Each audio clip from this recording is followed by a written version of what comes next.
Candid अमन, कहानियों का रंगमंच। पिछले भाग में आपने सुना एसआर का गुस्सा और उसकी डोमिनेंस पूरे माहौल पर हावी थी। उसने वेदिका को सख्ती से सवालों में घेरा, उसकी हर बात को झूठ करार दिया। वेदिका की बेबसी और डर ने उसे पूरी तरह से तोड़ दिया, लेकिन एसआर का कठोर रवैया और उसकी सजा का इरादा अडिग था। वेदिका ने डर और दबाव के बीच आखिरकार फोन का जिक्र किया, जिससे उसने अभिमान से कांटेक्ट किया था। एसआर ने उसे एक कमरे में कैद कर दिया और सख्त ऑर्डर दिए कि उसे कोई मदद नहीं दी जाएगी।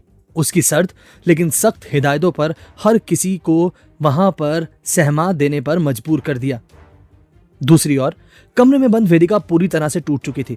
एसआर का हर शब्द और उसका रौब उसकी रूह तक पहुंच चुका था। उसने खुद को दोषी ठहराया, लेकिन अब वो एसआर के इस गुस्से के तूफान में खुद को बचाने का कोई रास्ता नहीं देख पा रही थी।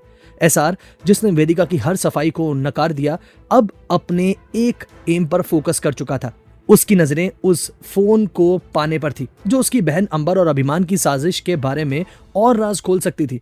यही इरादा लिए एसआर वहां से निकल चुका था। अब आगे, लेकिन उससे पहले अगर आपने अभी तक कैंडिड अमन हमारा यूट्यूब चैनल सब्सक्राइब नहीं किया है तो प्लीज जल्दी से सब्सक्राइब कर लीजिए और अपने दोस्तों के साथ हमारी कहानी के बारे में आप बता सकते हैं। साथ साथ कहानियों का स्मगलर, जो हमारा एक और यूट्यूब चैनल है, वहां पर हम ढेर सारी कहानियां, हॉरर कहानियां भी डालते हैं, रोमांटिक कहानियां भी डालते हैं, तो आप वहां पर भी जा सकते हैं और अपने दोस्तों के साथ उस चैनल को भी शेयर कर सकते हैं। चलिए कहानी में आगे बढ़ते हैं। द ऑब्सेशन के 100th एपिसोड में आखिर हो क्या रहा है? सेंचुरी पूरी हो गई है ऑब्सेशन की। चलिए कहानी में आगे बढ़ते हैं।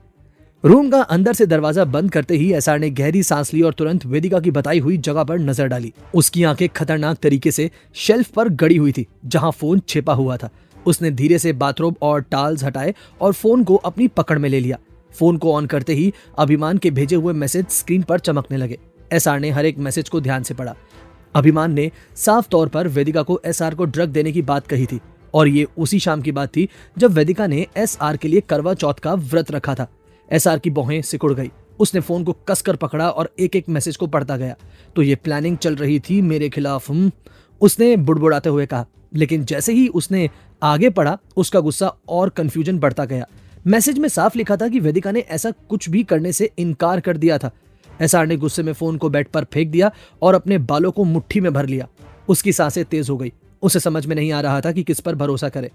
अगर वो इसे करने से इनकार कर चुकी थी तो फिर वो पुड़िया उसके पास क्या कर रही थी? वो मेरे पीछे पीछे क्यों आई थी? एसआर का दिल और दिमाग आपस में अब लड़ रहे थे। अभिमान और वेदिका की बातचीत ने कई सवाल खड़े कर दिए थे, लेकिन जवाब अधूरे थे। उसने कमरे में एक लंबा चक्कर लगाया। उसकी चाल और चेहरे पर उसके भीतर के गुस्से का साफ असर था। एसआर ने खुद से कहा, अगर वेदिका का इरादा मुझे मारने का नहीं था तो फिर उसने अभिमान के साथ मिलकर मुझे धोखा क्यों दिया? उसका विश्वास वेदिका पर पूरी तरह से टूट चुका था, लेकिन उसके दिल का एक कोना अब भी इस बात को पूरी तरह से मानने को तैयार नहीं था कि वेदिका उसे नुकसान पहुंचा सकती है। एसआर का गुस्सा धीरे धीरे उबाले मार रहा था। उसका मन कर रहा था कि वो अभी के अभी अभिमान को ढूंढे और उसे उसी तरह गोलियों से छलनी कर दे जैसे उसके भाई अभिमन्यु को उसने किया था। लेकिन फिर उसकी आंखों के सामने अपनी बहन का चेहरा आ गया। अंबर की मासूमियत, जो ढाल बनकर एसआर के दुश्मन अभिमान के सामने खड़ी थी। उसने अपनी आंखें बंद की और गहरी सांस ली। हाँ, नहीं, मैं युक्ति को खो चुका हूं, अब अंबर को नहीं खो सकता। उसने तुरंत शांत करने की खुद को कोशिश की। एसआर अपने रूम में बैठा हुआ था। उसकी उंगलियां टेबल पर लगातार खटखट कर रही थी। उसकी आंखों में गुस्सा और दिमाग में उथल पुथल मची हुई थी। उसने फोन को उठाया और दोनों की कॉल डिटेल्स खंगालने लगा। जैसे ही उसने देखा कि अभिमान और वेदिका के बीच 15 मिनट की बातचीत हुई थी, उसका गुस्सा और बढ़ गया। एसआर ने खुद से कहा, तो ये सच है। उनके मैसेज से जो बात पता चल सकी वो शायद इस फोन कॉल में होगी। उसकी आवाज धीमी लेकिन सख्त थी। वेदिका ने मुझे धोखा दिया, इसमें अब किसी शक की गुंजाइश नहीं है। एसआर ने अपनी जगह से उठकर कमरे में चहलकदमी शुरू कर दी। उसकी चाल में वही रौब था। अगर वेदिका का ये कहना सच है कि उसे अंबर के खिलाफ होने वाली साजिश के बारे में कुछ नहीं पता, तो वो अभिमान के साथ इतनी लंबी बातें क्यों कर रही थी? उसने गहरी सांस ली और अपनी मुट्ठी कस ली। नहीं, अब इन दोनों को मिलकर आगे कुछ करने का मौका नहीं मिलेगा। मैं अब इसे खत्म करूंगा, सब्र से, अपनी पूरी प्लानिंग के साथ।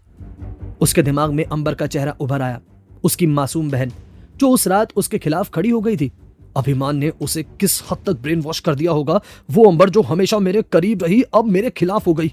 लेकिन मैं उसे बचाऊंगा, उसे उस अभिमान के चंगुल से छुड़ाऊंगा। एसआर ने अपने चेहरे पर हाथ फेरते हुए खुद को शांत करने की कोशिश की। दूसरी ओर अपने कमरे में बंद वेदिका बिस्तर के कोने में बैठी हुई थी।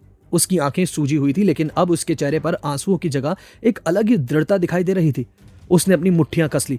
अगर अंबर की जिंदगी मेरी वजह से बर्बाद हुई है तो मुझे ही उसे वहां से निकालना होगा। उसने खिड़की की तरफ देखा, लेकिन बाहर निकलने का कोई रास्ता नजर नहीं आ रहा था। मुझे इस कैद से बाहर निकलना होगा, लेकिन अकेले ये सब मैं कैसे कर पाऊंगी? उसके दिमाग में हलचल सी मच गई। वेदिका ने खुद से कहा, अंबर को इस सब का हिस्सा नहीं बनने दूंगी मैं। उसने कभी किसी का बुरा नहीं चाहा। अभिमान ने उसे जिस तरह से कैद रखा है, उसे वहीं से निकालना होगा। वेदिका ने कमरे में चारों तरफ नजर घुमाई। हर तरफ बस बंद दरवाजे और खिड़कियां जो उसकी आजादी को छीन रहे थे। लेकिन इस सब में कौन मेरी मदद करेगा, वो यही सोच रही थी। मैं अकेले ये सब नहीं कर सकती। उधर अभिमान अपने ऑफिस के केबिन में बड़े आराम से अपनी चेयर पर बैठा हुआ था। उसकी उंगलियां टेबल पर एक रिदम में चल रही थी और चेयर हल्की हल्की स्विंग हो रही थी। उसकी आंखों में एक अजीब सी चमक थी, जैसे उसने कोई बड़ी जीत हासिल कर ली हो। तभी उसके केबिन का दरवाजा खुला और तनिष्क अंदर दाखिल हुआ। अभिमान के चेहरे पर एक शातिर मुस्कान फैल गई। हाँ तनिष्क, बैठ, आज तेरे लिए गुड न्यूज है, उसने कॉन्फिडेंस में कहा। तनिष्क ने और गौर से देखा। उसके चेहरे पर स्ट्रेस साफ छलक रहा था, लेकिन अभिमान के बुलाने पर उसने सामने वाली चेयर खींचकर बैठने का फैसला किया।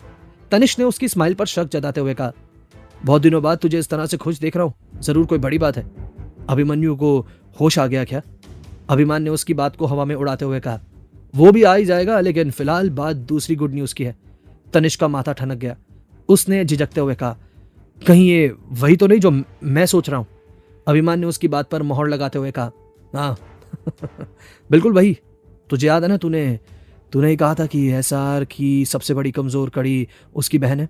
वो मेरे हाथ लग चुकी है।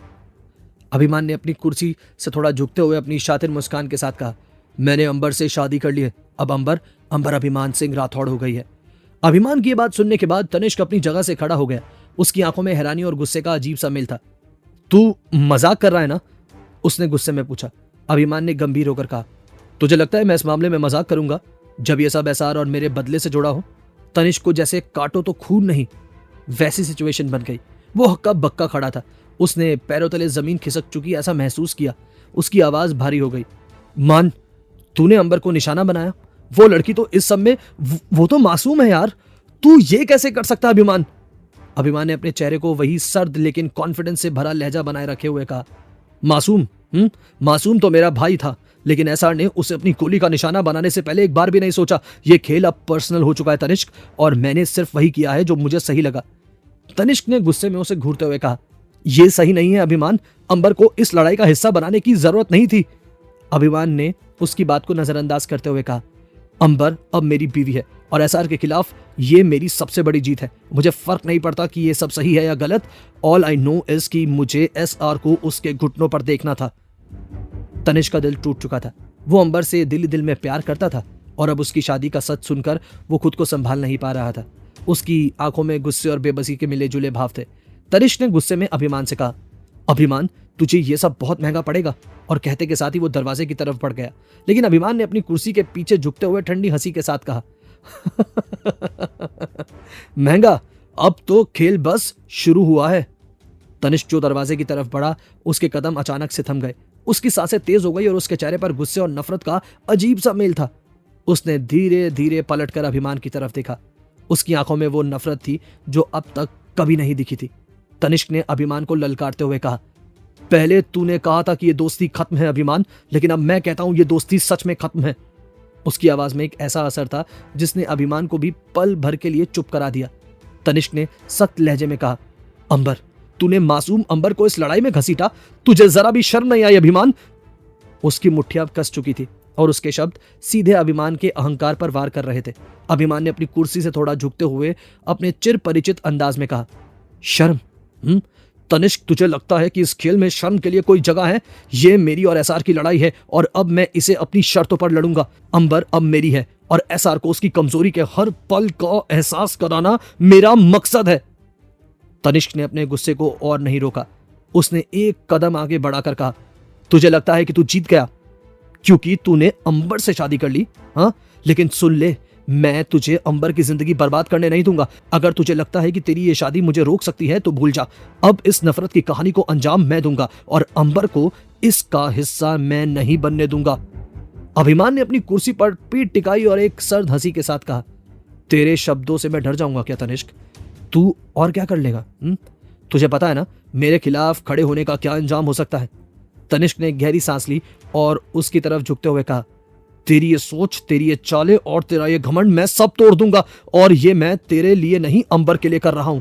वो मेरी दोस्त थी और हमेशा रहेगी। मैं उसे इस नफरत का हिस्सा नहीं बनने दूंगा। और क्या अंजाम होगा तेरे खिलाफ खड़े होने का? बस इतना ही ना कि मैं तुझ जैसे दोस्त को खो दूंगा जिसे मैं बहुत पहले ही खो चुका हूं। तनिष्क ने अपनी बात कहने के बाद अभिमान के केबिन का डोर पूरे जोर से बंद कर दिया, जिसके बाद वो तेज कदमों से बाहर निकल चुका था। तनिष्क के कुछ दिन इंडिया से बाहर होने के वक्त अभिमान ने अंबर के साथ ये सब कर दिया था, लेकिन तनिष्क ने खुद से प्रॉमिस किया था कि वो अब अंबर को कभी अकेला नहीं छोड़ेगा। वो ना सिर्फ अंबर बल्कि वेदिका की भी मदद करेगा, लेकिन सबसे पहले उसे दोनों से जुड़ने का कोई जरिया निकालना होगा। उधर वेदिका खुद इस वक्त एक मौके की तलाश में थी, जिसकी मदद से वो अंबर को इस सबसे दूर लेकर जाना चाहती थी। वेदिका को अगर कुछ रोक सकता था तो वो है एसआर की धमकी, जो हमेशा उसके कदमों में बेड़ियां डाल देती थी। उसके भाई और उसके डैड की जान के बदले उसने इस जिंदगी को जीना चुना है, लेकिन अब वो अंबर को दूसरी वेदिका बनते हुए नहीं देख सकती। इस वक्त वेदिका की कंडीशन ऐसी थी कि डूबते को तिनके का सहारा मिल जाए। तो क्या तनिष्क बनेगा वो सहारा? क्या वेदिका कामयाब हो पाएगी अंबर को अभिमान की कैद से छुड़ाने में? क्या एसआर को होगा वेदिका के सच का एहसास? क्या रंग लाएगी तनिष्क और अभिमान की दुश्मनी? जानेंगे कहानी के आगे के सफर में। सुनते रहिए कैंडिड अमन।